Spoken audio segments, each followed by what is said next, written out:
సార్కి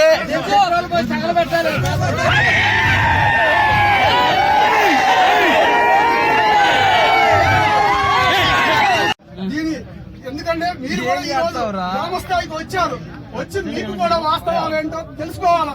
రైతులు వాళ్ళు ఎంత కష్టపడుతారో మనందరికీ ఏ రంగ వాళ్ళు కష్టపడి మనకు గుడ్డు పెడుతున్నారా, కానీ ప్రజాప్రతినిధులు వచ్చిన సంక్రాంతి అని బ్యానర్ అయితే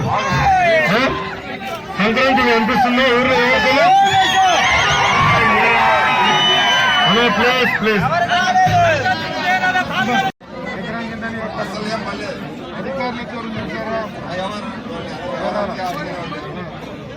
రైతు భరోసా కేంద్రాల్లో పెట్టారు కదా ఊర్లో. రైతు భరోసా కేంద్రంలో పెట్టారు కదా, ఏం ఆదుకున్నది 11,000 పడ్డాయి. పోయినసారి 13,500 రూపాయలు పడితే ఈ రోజు 11,000 పడ్డాయి.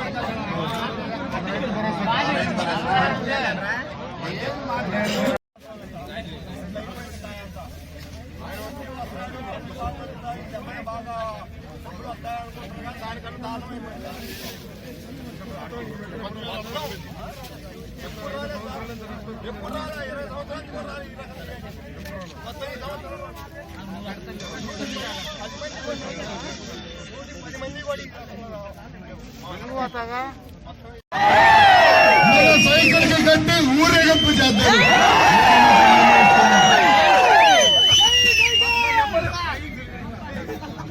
ఈరోజు చూస్తే వ్యవసాయానికి మనకి ట్రాక్టర్లు కావాలా, తైవాన్ పంప్ సెట్లు కావాలా, డ్రిప్ ఇరిగేషన్ కావాలా. కానీ ఈయన ముఖ్యమంత్రి ఏందో ఇచ్చిందంటే తెలుసా, 0 సున్నా. ఇంత సున్నా కాదు, ఇంత పెద్ద సున్నా రాజ్యం అని చెప్తారు. ఈ రోజు చూస్తుంటే రైతులు లేని రాజ్యంగా ఈరోజు ఆంధ్ర రాష్ట్రంలో రైతుగా చెప్పారు. రైతు రాజ్యం కాదు కదా, రౌడీల రాజ్యం ఈరోజు మన గ్రామాలు నేర్పిస్తున్నారు. ఇదేమి అన్యాయం అని అడిగితే వేగంగా దొంగ కేసులు పెడుతున్నారు. ఎంత అన్యాయమో చూడండి.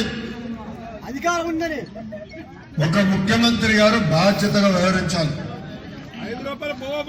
వాస్తవాలు తెలుసుకోవాలి, రైతులను ఎట్లా ఆదుకోవాలనే దానికి పెద్ద మనసు ఉండాలి, పెద్ద మనసు ఉండాలి ముఖ్యమంత్రి గారికి. నష్టం వస్తుంది కానీ ఆదుకోవాల్సిన బాధ్యత ముఖ్యమంత్రి గారి పైన ఉంటుంది. కానీ దున్నపోతు ముఖ్యమంత్రి గారు మధ్యలో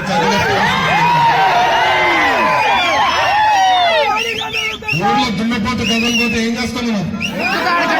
ఏం చేస్తాం? మళ్ళా కనీసం గట్టిగా ముంచుతాం. ఇప్పుడు ఆ పరిస్థితి వచ్చింది. ముళ్ళ కళ రెడీ చేసుకోవాలా, గట్టిగా ప్రభుత్వాన్ని